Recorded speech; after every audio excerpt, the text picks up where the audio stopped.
like how it sets up the museum that type thing that's in it, where they've got all the trinkets and things for past cases. I know we're saying about the Warrens there, but their story and their house is in it, and they've got like a mini, which they're brave people to have all those. Every time they solve a case, they take an artifact or something that was at the place that was possessed, or the demon or the ghost or whatever, and they actually take it after they've solved the problem and keep it in their house and lock it away, just in case there's still like a demon or something possessed or something attached to it. Why?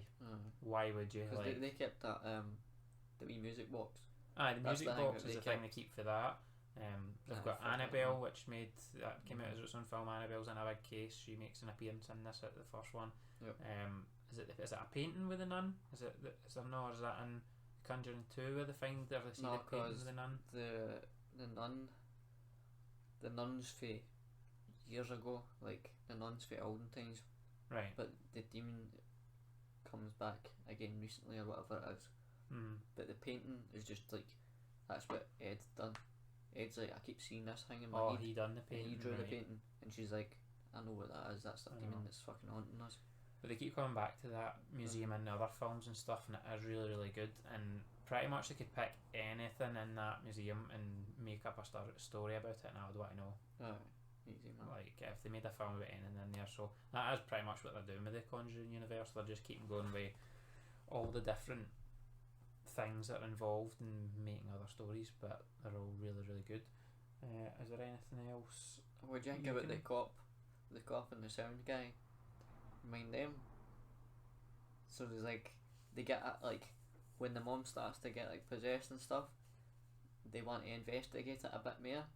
So like Ed and Lawrence, they stay there, and they bring in like a policeman, and they also bring in like paranormal investigator people. So it's like this wee dude, and he's like, he hooks up all the rooms with mics and stuff, and then the cop is like the typical American sheriff guy. Like he's like, he just wants to drink beer, and he doesn't really care about what's going on. He doesn't believe in that. He believes it's happening, which is the case for a lot of these things.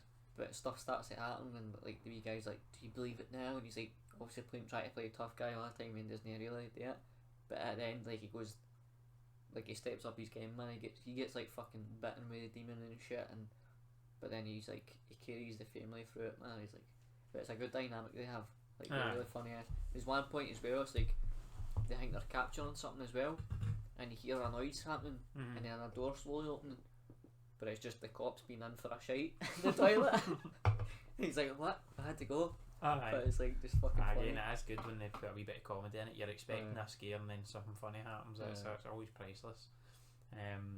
The mum goes for being like this kind of like timid, just your average mum sort of thing, to being one of the most, I don't even want to say ugly, but it's like I hated the way her face and all that, wasn't it? Like she slowly starts to get possessed, and she starts like getting bruises everywhere and starts getting all fucked up, and by the end of the film, like her eyes are all, she's got like demon eyes, her skin's all kind of fucking wasting away, and it's for me it's terrifying. Really I was like, I couldn't look at her again if that was my mom after she's turned into that, know what I mean? Like it's really good the way that it's gradual as well. It doesn't just happen in like one scene. She becomes it. It's like she gets the bruises, and her face changes and her skin changes, and then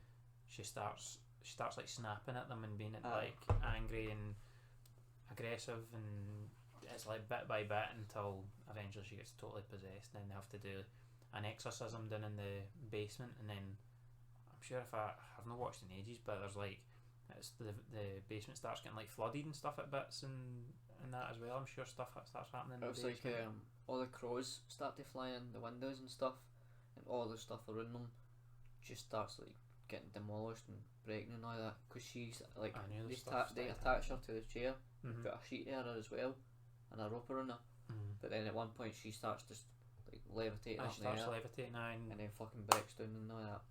But it's just the same as like anyone where it's like an earthquake sort of effect, Everyone just starts like rumbling and going crazy. That's really good.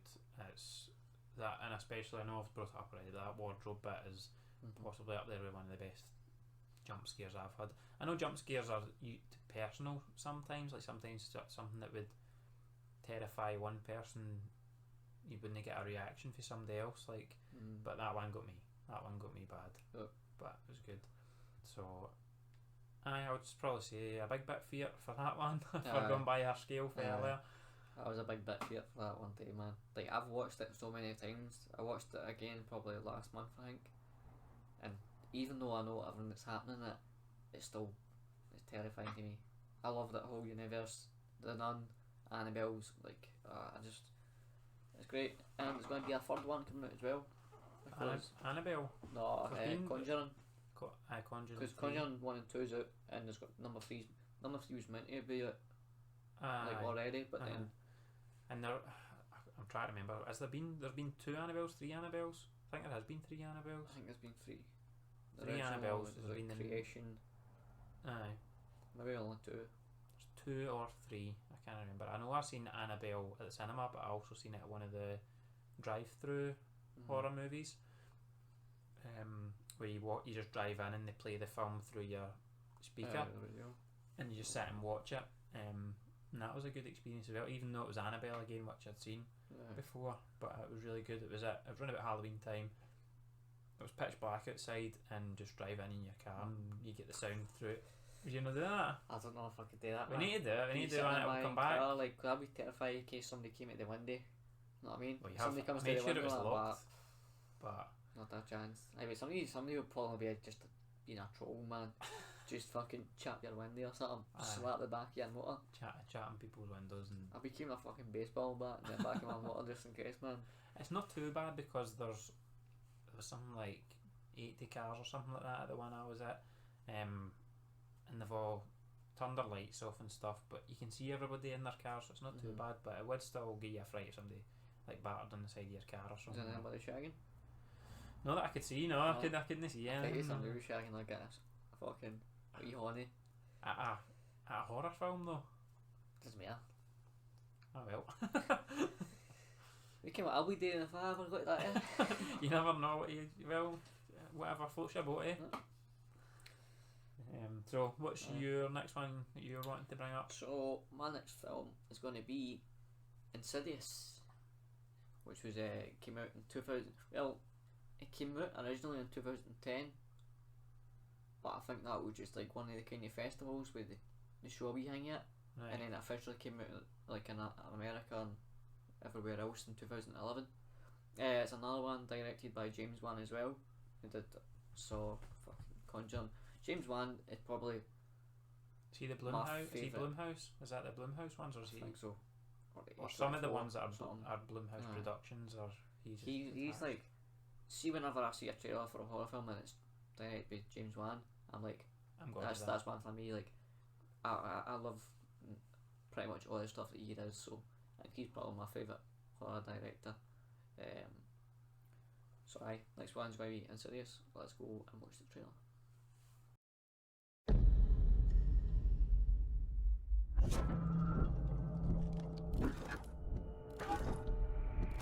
Are you ready?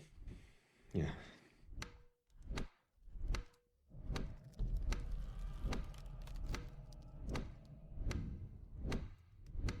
Hey, sweetie. Morning, guys. I would really like to.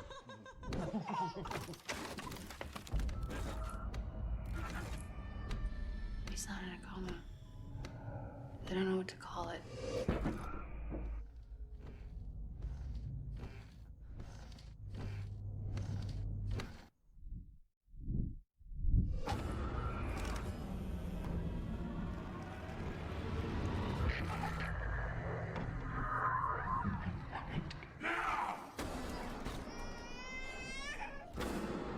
I went into Dalton's room. There was something in there with him. I know someone who can help. We took tri-field and EMF readings of the whole house. Wiring, alarm clocks. I don't think bad wiring is the problem here. I want to leave. I want to leave this house.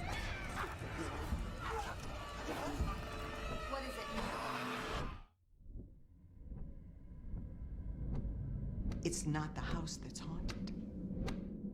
It's your son.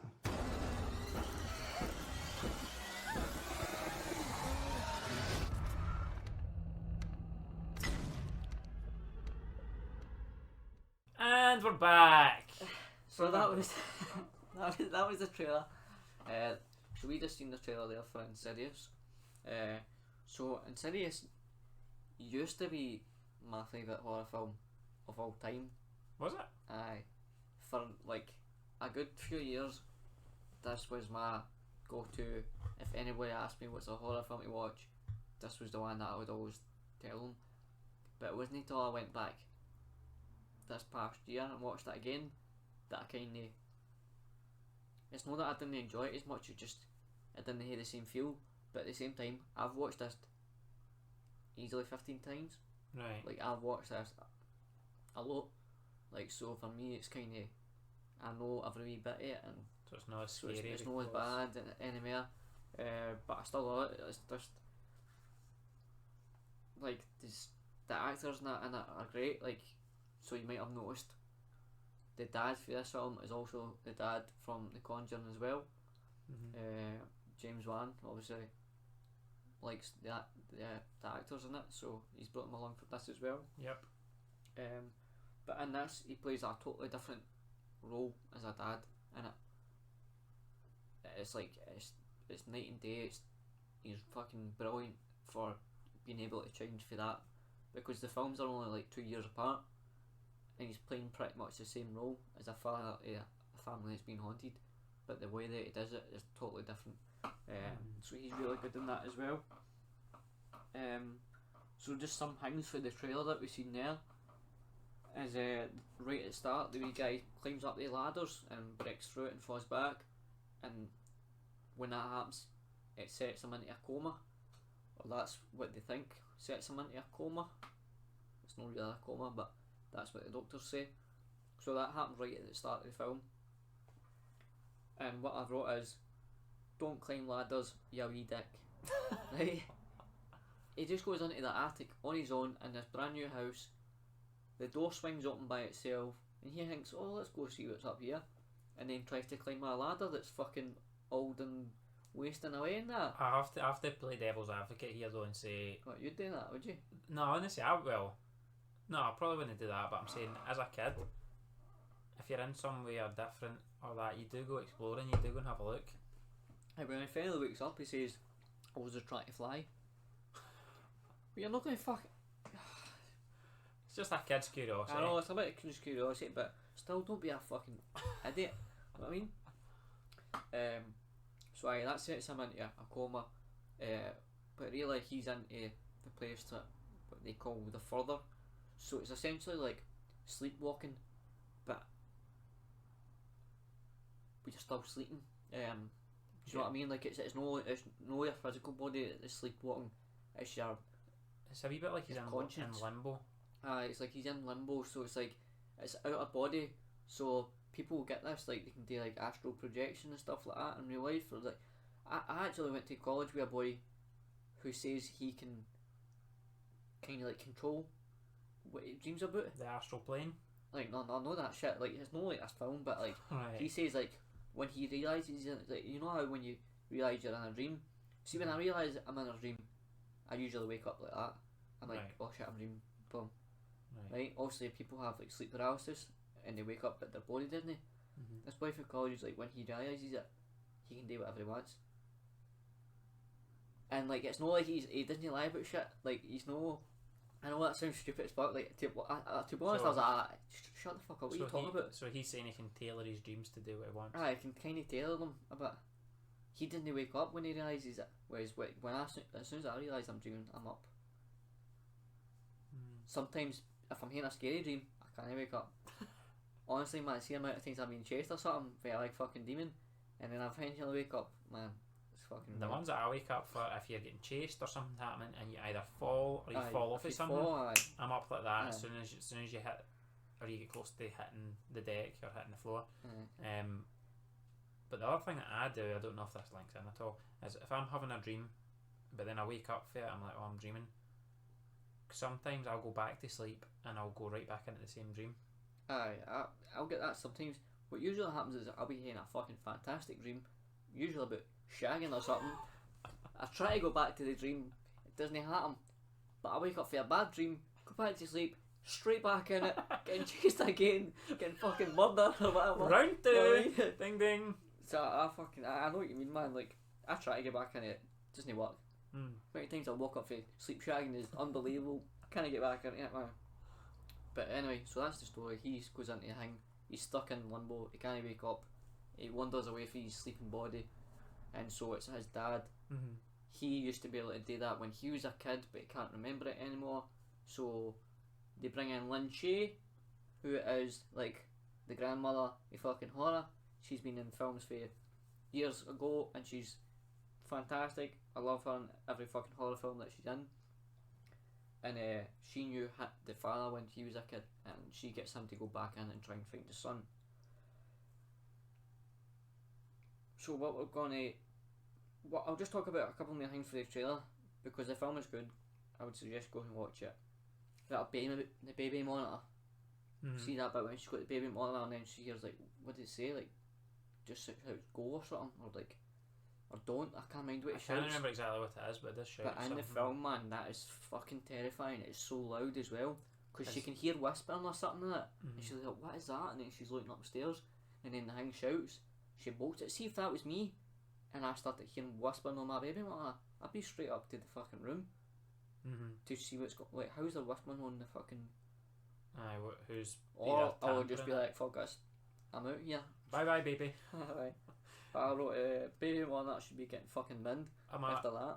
Am I right in saying, I don't mean to jump in when you were saying your bits there, but am I right in saying this is Tiptoe Through the Tulips film? Is this one? Fucking right it is. Tiptoe What's his Through name the again, man? Tulips. Oh, he's got a creepy name as well.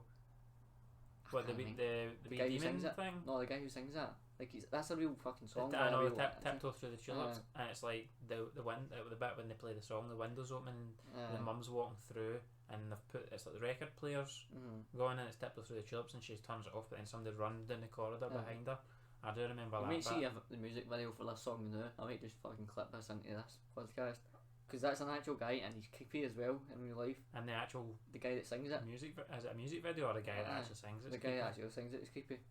Like, he's just this tall, mad, skinny guy with like long hair. It's like an old song, but Alright. that's the way he sings it. Like, somebody gets someone for a talk show or something, and he's like, tiptoe through the tube, and he's like doing this mad wee dance and all that. It's fucking creepy, man. Bye. That's a fucking fantastic song for A horror film. the fucking horror film and the bit that happens in it, man. The big brother on this, because like the kid that goes into the coma thing is like the youngest son, and he's got a big brother who's just a couple year older, and it's like he knows that there's something going on. Like, he knows that there's something trying to happen, because it's like, because that the wee kid is in this other plane, all the like the bad demons are like trying to get to his body and take his body as a vessel. So stuff starts going on because they're starting to get closer to his body and that, and the big brother kens it. So it's like every night he'll hear a noise and he'll like peek out the door and like that, and he'll fucking slam the door shut and run away and hide under his bed. I was like, a big brother knows it. Hide in your room, son. Like, fucking just stay away, man. Everybody knows the classic move for horror films is, if there's a monster, you get under the covers and they are impenetrable. Aye. It's I still do that. I'm 27-year-old. I still do that. Nothing's My getting fucking you through every that. limb is under that fucking sheet. Everybody has a mail chain bed sheet. That's just how it works. Unbelievable, man. But aye, the wee kid, when he's in his fucking coma bed, gets an invitation for the Dark Brotherhood. You know what I'm talking about? With the bloody handprint is in the bed sheet. Aye. That's for Skyrim. You used to get a fucking letter that had the bloody hand. It's like, you're invited to the Dark Brotherhood, man. Oh, aye. But so it's like, the mum's like, where did this bloody handprint come from? Because there's like nobody in that room. Obviously the kid's in a coma. It's like an adult's handprint. So she thinks there's somebody like been coming into the house or like trying to fuck with his body and that. But it's that's, you're starting to see the signs of like the demons and stuff coming in. And I was like, what would you actually do? But like, if you're in that house and all this stuff is going on with your son who's in a coma and that, like, how do you even fucking I mean, I know that, man. I would be true fear. I would actually be feared just to go into your room, man. I mean, you're already in a stressful enough position where your kid's in a coma, Aye. and then You probably think you'll imagine it because you'll just be stressed out. that you'll be much, you know what I stressed mean? and sleep deprived and stuff. But I don't know how you would deal with it. And then if you started thinking maybe your house was haunted, you'd try and go somewhere else. But how you meant to? Well, they do that. You They can move house. Aye, They move house to try and get away from it all, but it never works, does it? and in it's these films? just the fucking same. So that's when they bring in fucking Lynn Shay, and she also brings in this team like paranormal investigators. I can't remember the name of the company. It's something stupid though, Aye. and it's like a really big, heavy set guy, and then like a wee guy like me. You get with glasses and stuff. Aye. They're And hilarious. they've got like stupid as fuck names, and they're brilliant, and it's like they're just like so comedic, and they've kind of that way where they think they're the best at like capturing footage and all that stuff, but really until this moment they've not actually seen anything like that aye. before. Like they're bullshitting, and then all that stuff goes on, and it's like they fucking step up. They do. They're They get there. knocked out at one point, and then they wake back up again. And it's like they fucking go back at it, man. I know they're employed by Lynn Shay's character. After that's filmed, she's like, right, you start coming in with me, boys. Aye, so they make a good impression on her anyway. But they stick with her when they're there. They're recording and setting stuff up and helping her and stuff. But they are the laughing stock. They're the comic relief in the film. but They're then- the comic relief. But then it is good. I like when they step up and they actually put in a shift and they don't just run away like they could have done. They could have just went, I'm away, I'm out of here. It's the good, like the way that they work with like Lynchie is like she'll be like whispering into one guy's ear, and he'll be like a sketchbook like this, and he'll like be drawing or writing whatever she says, and it's like fucking terrifying because you can just see her like she'll stare up in the corner. Like the room and that, and Is she's one like of them fucking whispering, and he's like fucking scribbling like fuck. Aye, one of them's like a sketch. sketch and she's like, she can see somebody's up in the corner, eh? fucking thing, but you don't see it. Mm-hmm. You don't see it, like it keeps fucking getting out. You never get to see it, man. You got to talk about you saw a wee bit of him in the trailer, the guy with the red and black face, Darth Maul's in this film. He's like fucking. He looks like Darth Maul, man. He's like a rip off of Darth Maul, but it's a demon thing, and it's like later on you'll see he's got like the kind of goat legs, the goat feet hanging like that. Aye. But there's a kind of shit bit where he's like running across the wall. And it's Mhm. like really bad CGI. But I don't know, man. I didn't mind it. Apart from 'cause, that, like- there is I'm sure, again I've not watched it in years, but I'm sure there's a good jump scare bit when jump scare type of bit with the first time that you see him. He's behind the He's face. behind the dad or behind somebody, but then I think he either jumps out or there's some sort of jump scare, and I just remember that's the bit that got me through that film. I think it might just be a conversation between the mum and the dad or something. And he's just somebody- there. He's just at the side. And of the them or grandma, it's the grandma comes along, and they're talking to each other, and then it's like the camera keeps switching, and eventually it's just like boom, he's there, and then he's gone again. something. So it used to be one of my favourite films. Well, I mean, it's still one of my favourite films, one of my favourite horrors. But I mean, it used to be the number one for me. But for me, I've switched to The Conjuring, man. I love the Conjuring series now, especially all this new stuff they'll be coming out with the Nun and all that. Aye, that's really good. But that's it for me. But Would you? What would big you bit scary, Big bit scary. Big fear. big fear. For me, like Big fear. I watched it a lot of times, and every time it just kept on fucking me up, man. So for me, that was a big fear moment. Nice. But So- next film, Yep. what I So crack on? next one, the last one that I've picked, and again it sort of links in earlier to it being more an all-round good film, but horror film as well, so it is scary. And that's A Quiet Place. Okay, in 2018, directed by and starring John Krasinski for The Office. A big man Love himself. him in The Office. Love him in this. Just think he's great.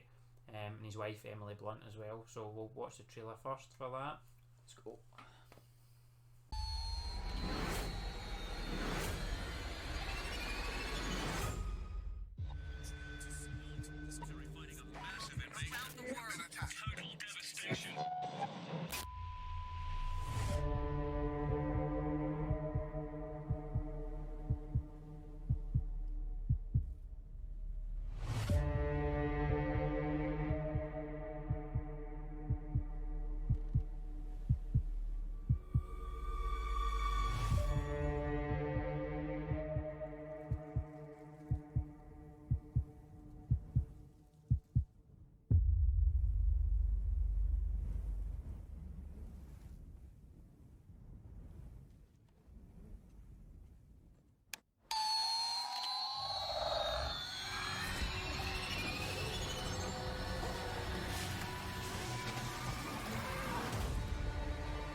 I'm championing this one because I think, I know we said we want to get put it in orders, but I would possibly say this is my favourite out of my 3 picks. A Quiet Place. I love the actors, I love even the kid actors, great performances, scary bits, jump scares, stress, tension, monsters. There's everything in there. You're thinking, you're not sure what's happening, the fear of the unknown, there's a bit of everything in there. I feel like there's hardly anybody that wouldn't watch this film even if they didn't like horror films, and they wouldn't enjoy it. It's probably the most intense film throughout the entire film that I've ever seen. Like, there's always intense moments in horror films, but this is like the full thing is just like you're just sitting in silence along with the film. Like, I know they're being quiet, so you're being music, quiet. There's no nothing. It's just silent. It's just. I know, you feel like if you make a noise, you've got to put them in danger, don't you? Like, actually, if I speak right now, the monsters are going to get them. So that's one of the things that I've written down, or I was thinking about, was I love how you don't see the monsters. So it's like a post-apocalyptic world where these monsters have killed loads of people. Don't know if they come from space or they just appeared, or I don't think it, if I remember, I don't think it tells you in the first film where they came from or anything like that, but they're there and they've got really good hearing. As you could probably guess, A Quiet Place, you need to be quiet or they'll find you, so you can't make any noise or any loud noises. And so that's where the stress comes for all the situations that they end up in. It's a family of five originally, three kids, and the mum and dad. So it's like every time a noise happens, you're like, oh my god, this is what's going to happen. They're coming, like the monsters. And I've heard that it's definitely happening. But like I was saying, the fact you don't see the monsters till maybe halfway or a bit into the film, I like that because it's the fear of the unknown. You're like, I don't know what these look like. You're like, I don't know how bad this is, but you know it's bad. But I'll get to start with that opening scene, which you saw the wee boy with the toy rocket and he's playing with it and it's making noises. They get that at the start of the film, but he takes the batteries out of it. The dad's like, you can have this, but if you can't put the batteries in it, it'll make noise. And they'll use a bit of sign language and stuff because the daughter is deaf, and they also learn sign language to talk without actually using words. So he talks in signs to the boy and says, don't put the batteries in. And as we found as a running theme, kids are idiots. So the wee boy can't wait to play with his rocket, puts the batteries in, and spoilers, but wee boy's a goner. I just wrote, wee boy dying at the start is brutal. It's a but brutal it's fantastic. Start. I know, it's amazing. It sets the scene and it just shows you how dangerous it is, but it's devastating. You don't even know the family at this point at the start, and it's just when you see when a noise goes off and you see the wee kid who, like, John Krasinski's got the other kid, and you see his eyes kind of be like, oh shit, and then like John Krasinski, the dad, he turns round and he just fucking starts bolting at a man, and you just see like the intensity and stuff in his face, and it's like, he's so good in it. Oh, it's so good. It's amazing, man. And he doesn't quite get there, and it's bye bye little one. So that's the start. And then the other two kids, it just goes through how they live and stuff for a while. So you would have seen in the trailer, they make wee trails. I don't know if it's sand or something. They make sand trails, and then they also like paint like the paint bits of the floors in different houses and like stores and stuff, so where they can put their feet, so they know there's like no creaky floors, like on the steps and that there's like certain painted bits where it steps. It's like it's really well thought out. It's really clever. It's one of the it's really good, clever, like intelligent films as well. So there's all that stuff, so you know how they live, and they stay sort of in a basement, or they live in a house but they stay, is it a basement thing? They've got a basement thing, they stay in a farm thing as well, and they've got lights and stuff set up for like in case there's danger or something happen. They've got like a really good system. But through the full film, you keep seeing the dad's trying to make a cochlear implant for the daughter, I think, so she can hear better. So she's because she's deaf. She's what? That. That's a classic. That's a classic. But for the full, I can't believe I fell for that. For the full film, you just know that. I thought it was a bit predictable. That's the only thing, that the implant, I was like, I feel it. Sam's got to come for this. The implant to do with the sound. I didn't. Did you not I see it? did not get that at all until it happened, and I was like, alright, where's this going to go? I had a feeling that would be the key to something to do with the monsters, but I didn't know exactly how. So well, they have a few close shaves through the film where they make noises and stuff. The monsters either come near them or things, but they also go through it. The dad takes his son fishing, and the next day like a really loud waterfall at one bit. I thought about this as well, man. When you go, you just Well, what I remember when I saw it was the waterfall was dead loud, and the dad saying it's okay if there's loud noise, we can talk. So it's one of the only bits in the film they actually talk to each other, but the rest of the time they be silent. So you then start to realise if you make other loud noises over the top of your speaking or things happening, they can get away with it. So they can distract the monsters or overload their hearing. But then one of the only other things I want to mention about the film is my favourite scene, or the favourite bit, is when it's just everything's happening at the one time, and it's the most stressed I think I've ever been watching a film. The most, like, I kind of look at this and just all in the space of one big scene is when the mum, who's actually pregnant with another child, she goes into labour. She's to try and have her baby while making no noise or limit her noise. She steps on a nail at one point. That's brutal, man. Steps on a nail, which you're like, It's like an upturned nail point straight just up on the ground, like one bare stair. feet, right into her bare feet, and I'm like, there's no chance, that's just impossible, you would have to make some sort of noise. So then she's having the baby, she tries to find somewhere to have the baby that's quiet. She ends up in a bathtub trying to be quiet, but the contractions eventually, you're like, just as it's about to get too much and the monster's got to find her, the dad comes racing back in and sets off loads of fireworks to make it too loud. Meanwhile, the kids are falling into like a big grain silo Big silo, thing. man. It's like everything's all happening at the one time. I was like, this is too stressful, but it's so good at the same time. And again, I know we've wasted most of these films anyway, but devastated, the dad sacrifices himself for them all in the end.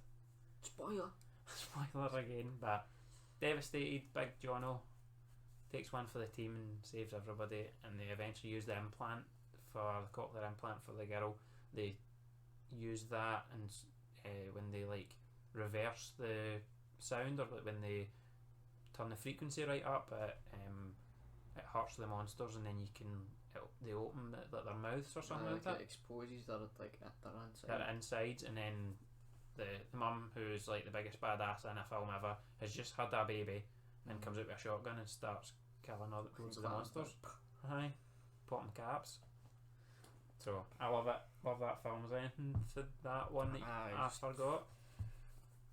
As you said, like the sand trails and the painted things and that, it's well thought out. Like there's been so many kind of survivor or post-apocalyptic stuff, whatever, and none of them really think about these stuff. But the fact that they're always walking barefoot on the sand, walking in certain places, just like, it's really well done. And you talked about the waterfall, or like the fishing scene. So obviously it's like, as long as the noise is louder than they're speaking, they'll not get caught.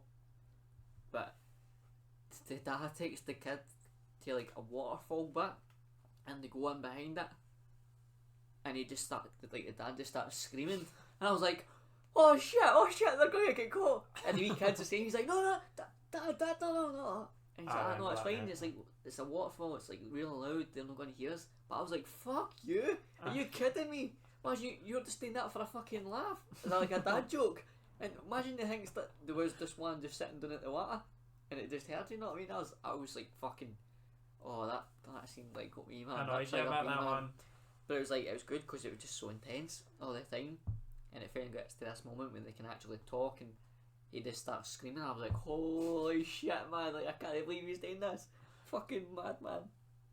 But the wee boy dying at the start was just brutal, and John's fucking death scene was good. Like the way that he did it as well, because it was like he could see the kids and the kids could see him, and he knew that he had to do something in order to save them.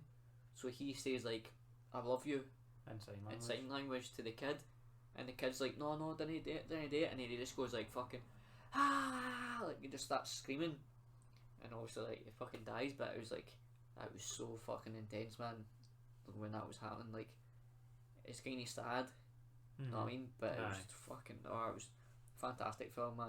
Amazing. Like, I'd give easily it. one of the best films, Aye. not just horror film, like best, just general movies. And guess what that gets? The first 5 out of 5 Jimmys of the podcast. The first 5 out of 5 Jimmys in the first episode. Sorry, but it does. Jesus. I'm happy with that. 5 out of 5 Jimmys. That's Yes. just my opinion. You can take a Jimmy off it if you. No, I've not wrote any. The only Yeah. bad thing I've wrote is fuck having a Wayne. Wayne's are bad enough at the best of times. You don't hear a Wayne when there can't be noise or fucking anything else. You've got all that going on and you're going to hear Wayne? Not a chance. I mean, not a fucking chance. You would need to just, I don't know, like tape their mouth up until they wanted to eat, because they would not be. They would not want. They would not be. You can't fucking tape a baby's mouth shut. Jesus Christ. Cut that bit. Post production, cut that. I thought you were going to talk about something else. Oh, Jesus Christ. Anyway. You know what I mean, though. Alright, no, I know it's like the contraption that they make though is pretty good.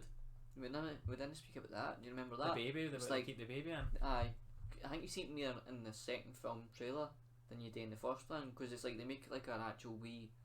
To be honest, it's like a fucking coffin. It's, like That's a coffin. pretty It's much pretty much a coffin for a baby, but it's all padded out and stuff. So it's like if it's crying, like the sound doesn't get out. Mhm. But it's also got feeder tubes and all that and water in it. So it's good that the way they've done it. They've thought about it really well. But Aye. I fucking Wayne in that situation, man. No. Or at all, man. I'm never in wins. Aye, I enjoyed that. 5 out of 5 jammies. Big bit fear as well. There's good jump scares and bits to scare you. Well, I'd maybe say top end fear, maybe like high medium. It's not as scary as some films with like other jump scares and stuff. But It's as a intense, film, man. it's really good. It's intense. That's the word to describe it. Definitely. Amazing film. I need to go and watch it again. Just for. Definitely before the second one. It's Aye. the second one's coming out Keeps next getting year. delayed, man. Keeps getting delayed, but the second one's coming out, so I'd definitely Mhm. watch it before. I'll watch it before the second one comes out. We'll So be John will make a. well, it's I've heard Because it's. did we see him die? But, Like actually die though, I think we or did. do you just see? I'm screaming. I would actually need to rewatch it. I know I've watched it like 2 or 3 times, but I'd need to rewatch it to see that actual scene. But I'm pretty sure he does. But I'm sure he's coming back to direct again, and I'm sure that he was on like Ellen or something like that, and they asked him, "Will you be making an appearance?" And he says it's part prequel, part sequel. So I think I will. So I think you he'll see be- at the start of the trailer. It's like before it when happened. it happens. So I think he'll be in it. Mm. He'll be in it again, but part of the prequel part, Aye. which is good. Aye. Can't beat it, man. So your last one then? Aye, so my last one, we'll get into it now, is Hereditary. Hereditary. Hereditary. You know what I'm talking about. 2018 film, directed by Ari Aster. He also did Midsommar. So this was like his first 2 films that he did. Hereditary and then Midsommar. Absolutely smashed it for his first 2 Fucking films. smashed it for his first 2 films. So let's go watch the trailer for Hereditary.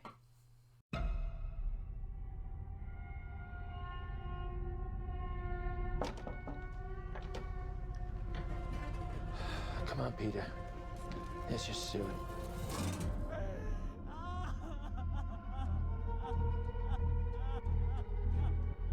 It's heartening to see so many strange new faces here today.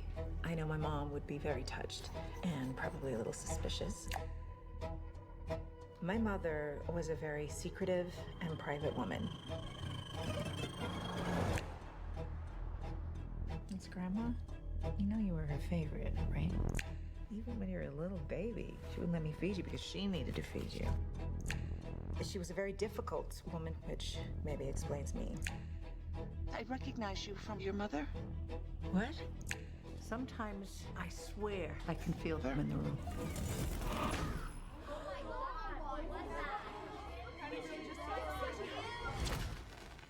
She isn't gone.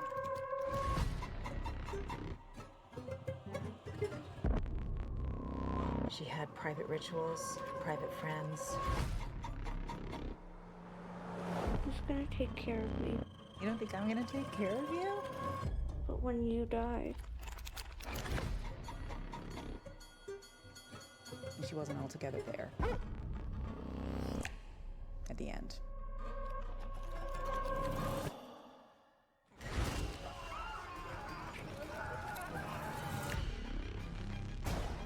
I don't like this. Dad, I don't like this. What's happening? Peter! Don't you ever raise your voice at me! I am your mother! Mom, what's happening? Make it stop! Make it stop! I just don't want to put any more stress on my family.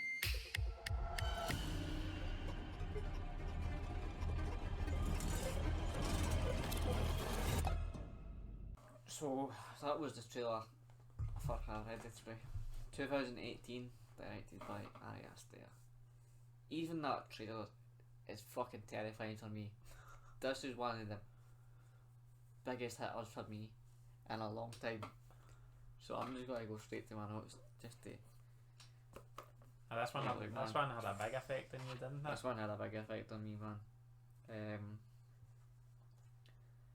Maybe I'll just start off with a kind of story for when I first watched it, and then I'll get into the actual notes for the film. But like, when I first seen this film, you came out here, so Ryan came out the cabin to watch this, and at the time,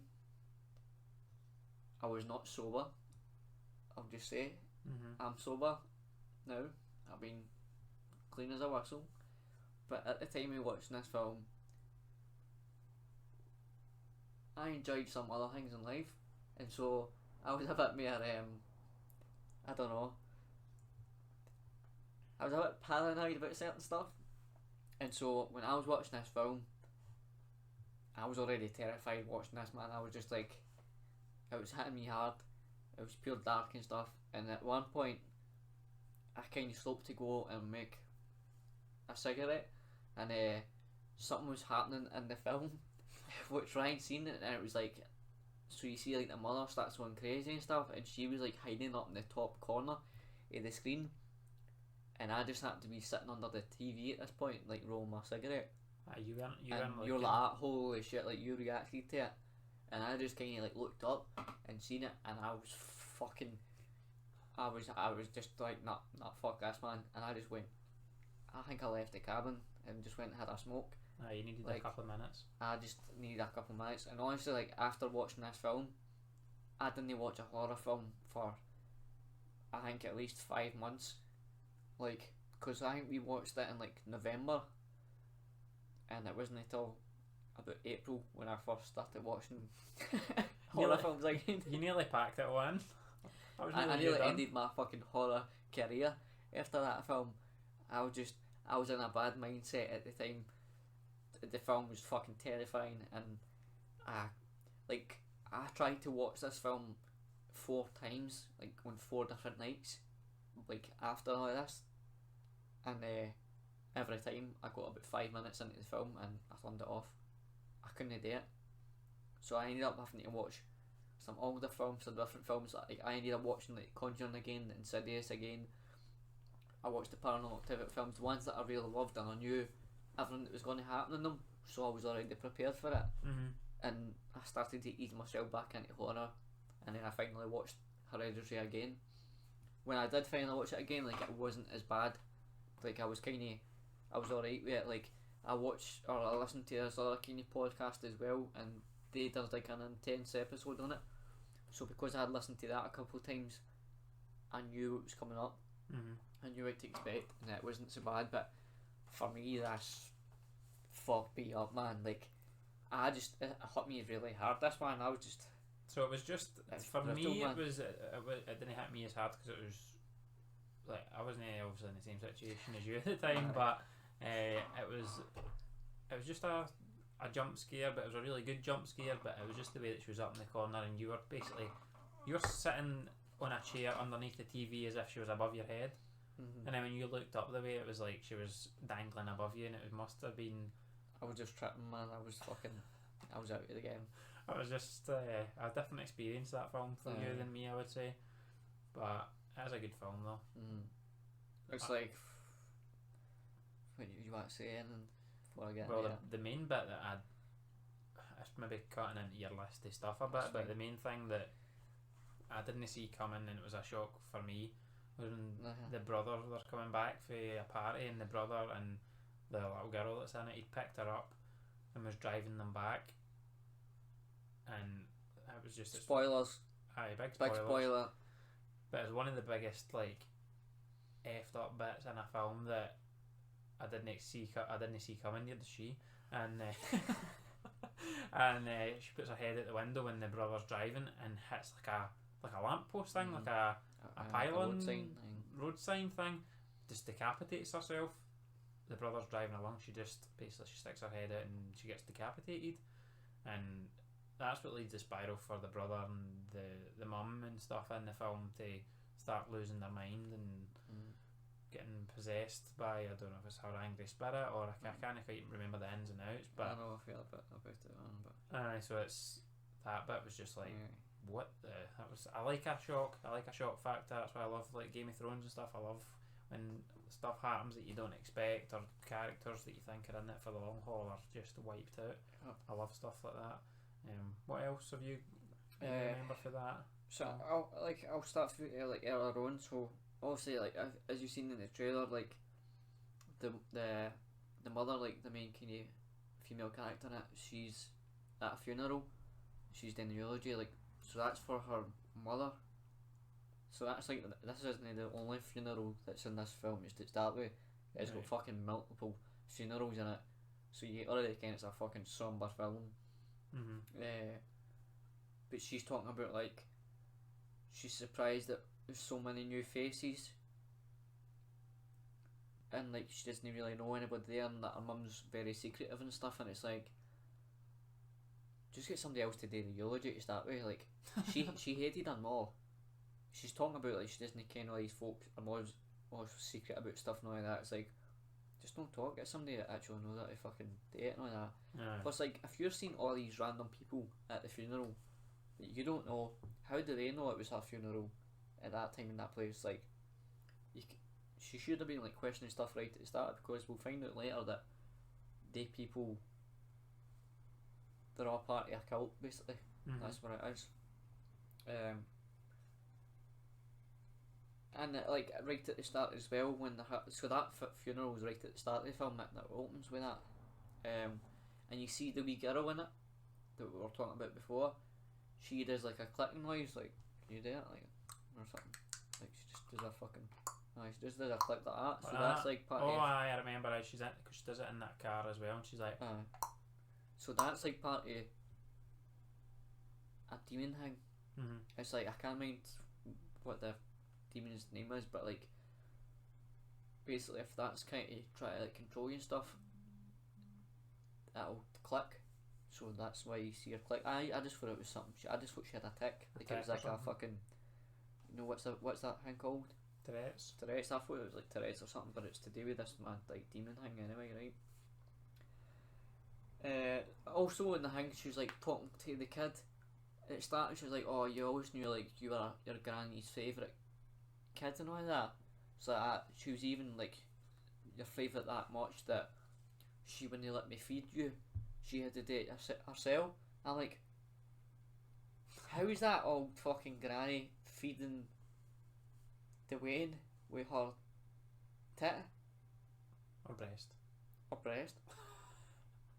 Like that. That only happens when you're pregnant. Like I've had Dwayne's that know to produce the milk. But apparently this like old granny was fucking feeding him. I was like, would you fuck do that? I know. Imagine you had a Wayne, your mum's like, oh, let me breastfeed the Wayne. Would you let your mum do that? No, it is obviously really weird, and I think they make it they're like, that's weird in the film. But I think there is some like maternal instincts and stuff if there's a baby, but I think it does kick back in. Aye, but I know that it shouldn't, and that is really, really weird. But I think that the science behind it could have been True. Fair enough.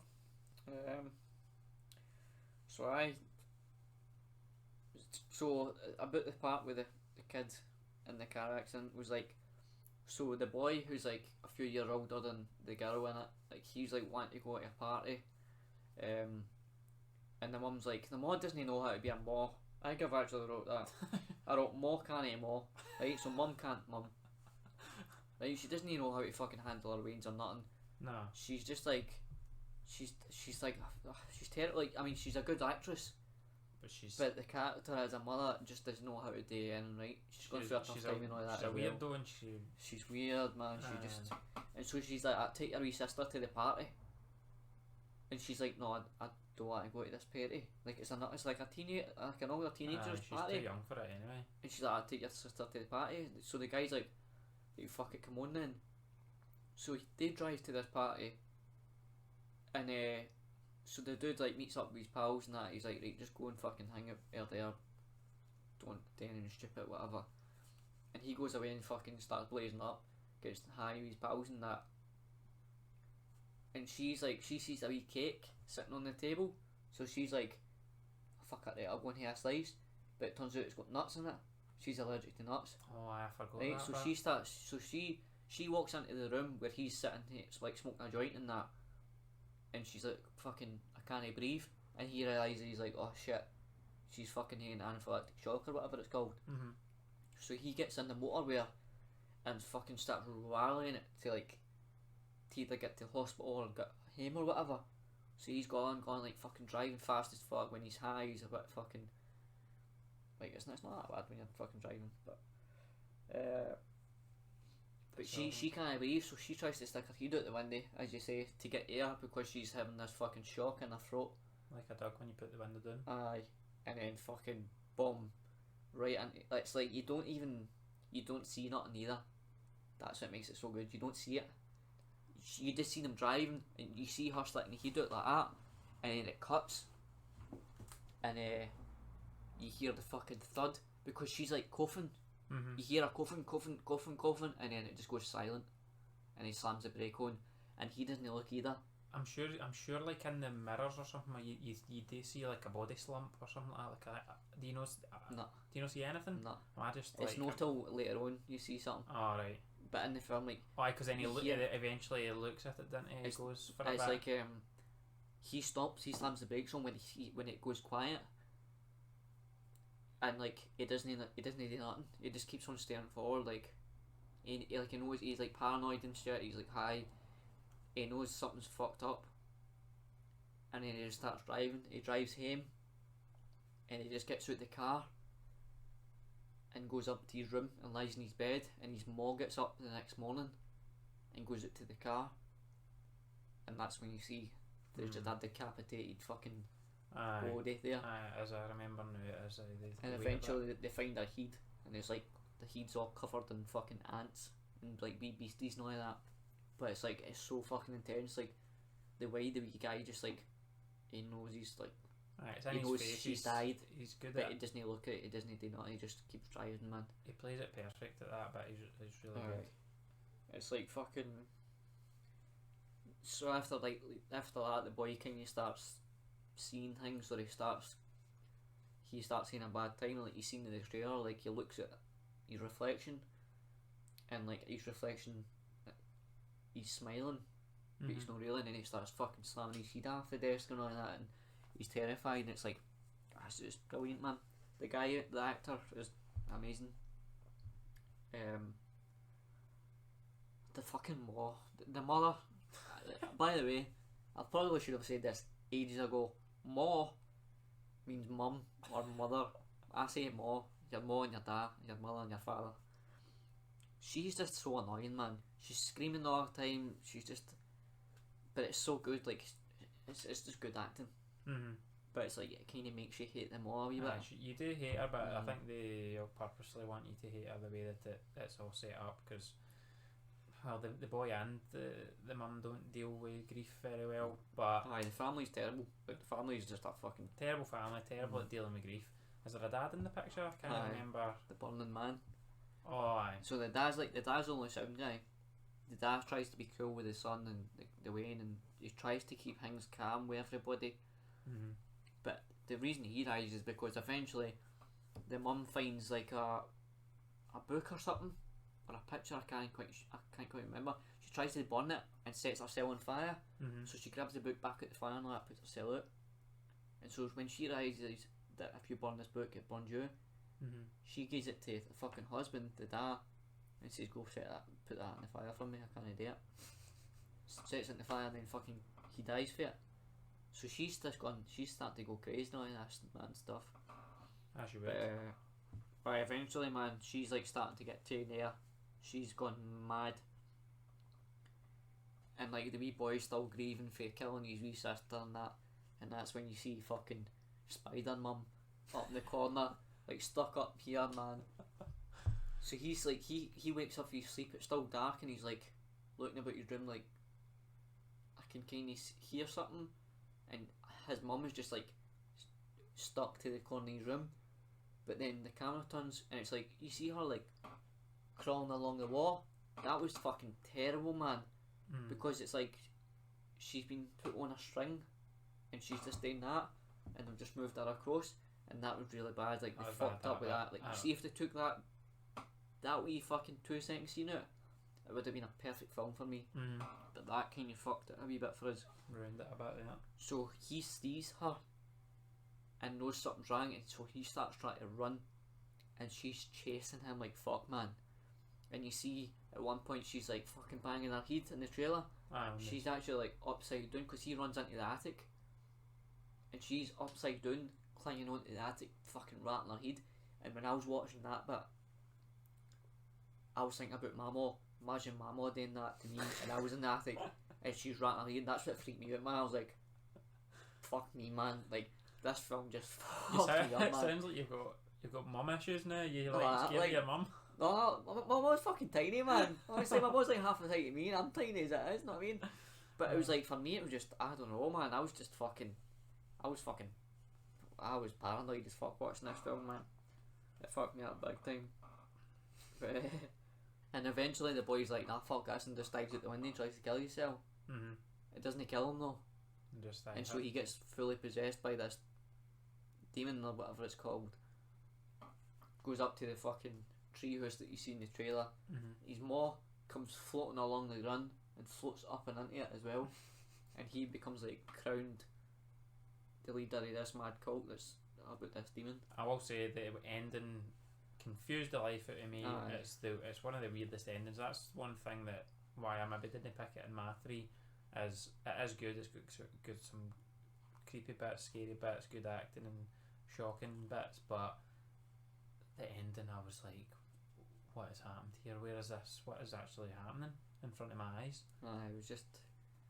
It was quite mad. Like once you find out, like I watched a video on explaining it and what this thing is all about, and it does make sense if you want to watch it again. You're like, alright, cool, that's fine. But for everybody else that doesn't know nothing about this cult or what's going on, it's kind of hard to understand it first. Not it's hard to understand, but it's still effective in the way it's meant to be weird, and it is weird. So I think that's what they were going for, and it works. I loved it, man. It was fucking the biggest of feats for me, by the way. I was just about to ask you, was it Wee Bit Feart or Big Bit Feart? Biggest Bit Feart, man.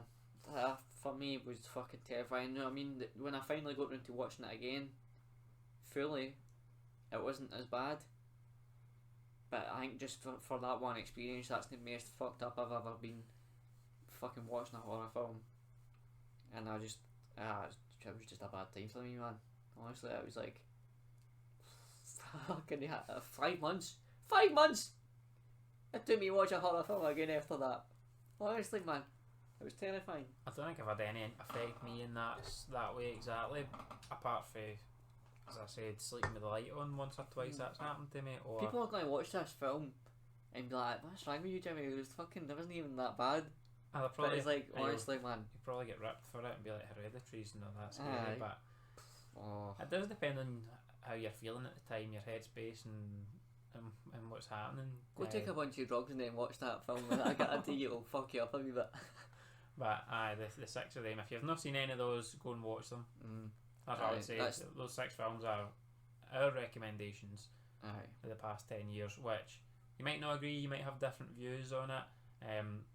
Maybe you don't watch horror films at all, maybe you're kind of, it's not your thing, or you're a bit scared to watch them and you're kind of looking for something to get into, then these films that we've discussed are probably some of the best ones that you can go and watch.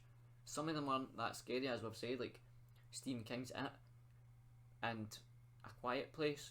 They're not super like scary throughout the entire thing, but they're just intense, and it's a good introduction to good films, the horror genre. So, and they're good films overall. So, aye.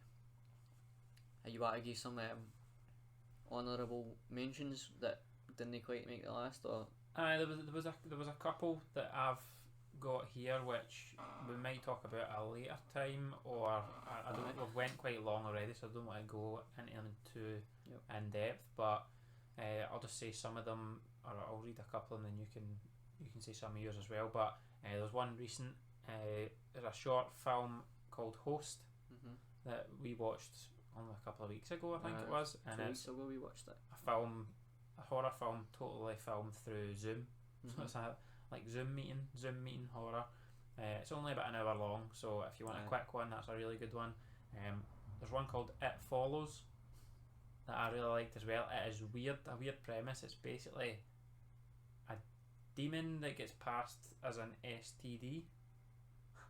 It's a horror STD. Pretty much, that's all you need to know. If that interests you, go and watch that one. Get shag, might die. Pretty much, you need to pass it on to somebody else with that one.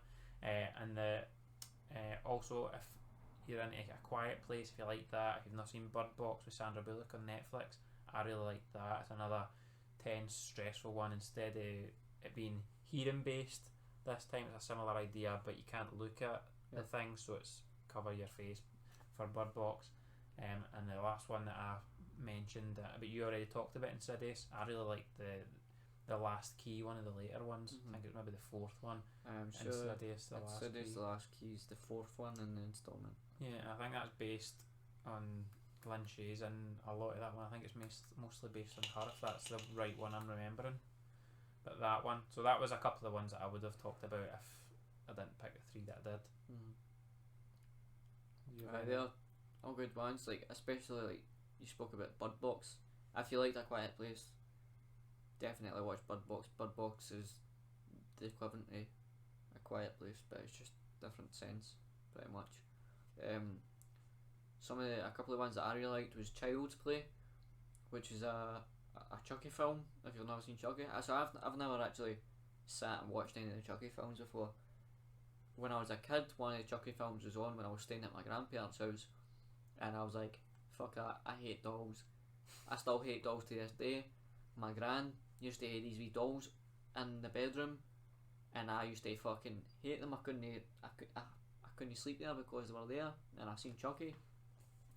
And but I watched Child's Play, and it's really good because they make it modern.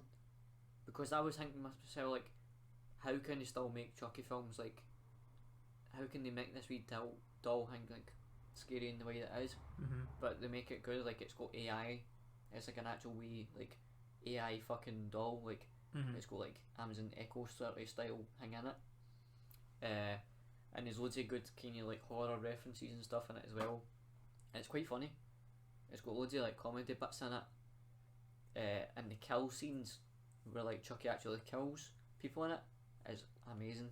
Like, you should go and watch it. It's great. It's one of the ones that's not too scary either. So if you're too scared to watch some of these scarier ones, go watch Child's Play. It's quite funny as well. Lights Out is another one, and we have a story for that as well. So Lights Out was like a thing where it's like starts off they're in a warehouse and they kind of like they're shutting up for the night, and so they're turning the lights off. But whenever the woman or the guy turns the light off, he sees somebody standing there, and then the light goes back on. It's away, then the light off, and it gets a wee bit closer, and it's like one of the kind of like you get them on Facebook and stuff, and you see a video and it'll be like light off. I'm pretty sure this actually came from somebody just entered a competition. A viral to thing. You had to make like a scary video, and somebody did that, and then they were like, that's actually a good idea, and they made it into a full film. So check that out. They might actually see a lot of things on YouTube for that. Mm-hmm. and it might be free to watch. We should have actually said where we could watch all these films. Most of them are on Netflix now, actually. Like Insidious and all that is on I'm Netflix. pretty sure it is or was on it, or maybe part 2 is. Or Shudder as well, if you got Shudder. Shudder's like complete horror movies. It's like a horror for Netflix sort of thing.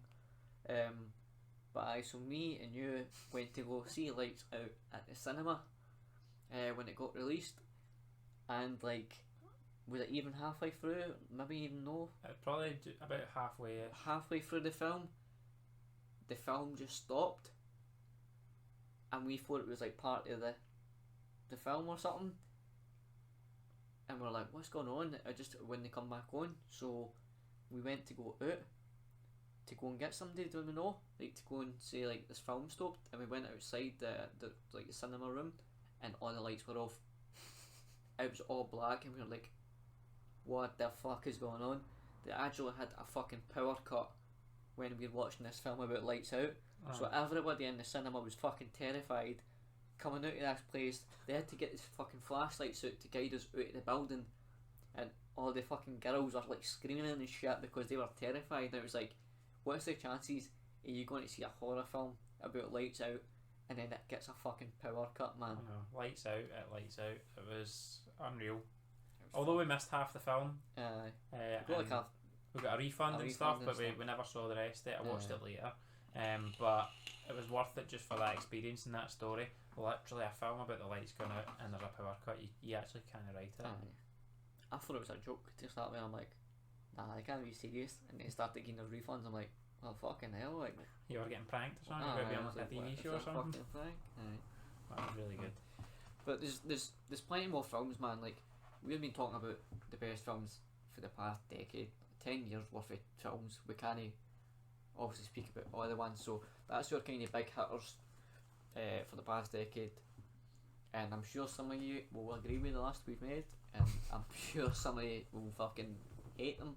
I know a lot of people give a shit about paranormal activity films and found footage films and all that, but for me, growing up and seeing the films, watching them in the past 10 years, I enjoyed them. They're the ones that got me into this genre. They're the ones that got me started in the horror fucking scene that we're in now. So going to see them at cinema. It's completely different seeing them in the cinema than watching them at home. I always like seeing them in the cinema as well. So like Quiet Place 2, when that comes out, I would definitely go to the cinema.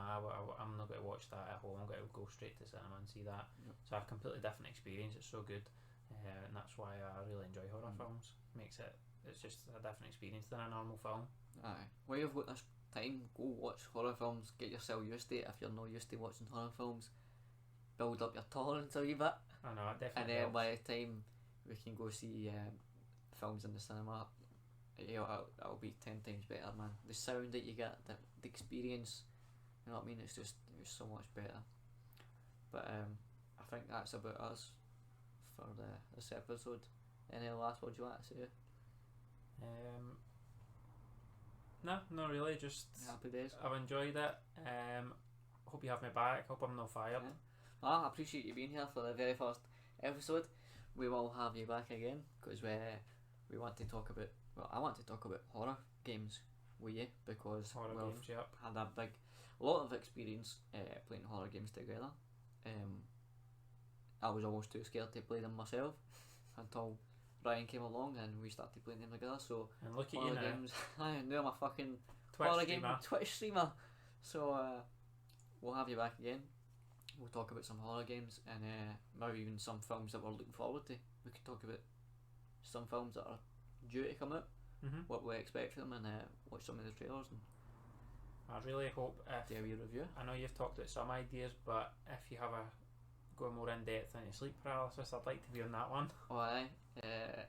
So Ryan, and kind of partial myself, I've only had it one time, but Ryan's had a fair few experiences with sleep paralysis, as well as some of the other people that I know who's going to be watching this. So at some point we might do a bit on a discussion on that. Have a discussion on sleep paralysis and kind of spooky experiences that we've had as well. So but that was it for the very first episode of Wee Bit Feart. I hope you enjoyed it. I hope you'll come back again for some more episodes. But I've been Jimmy. This is Ryan. Appreciate you coming along. See you later. Peace.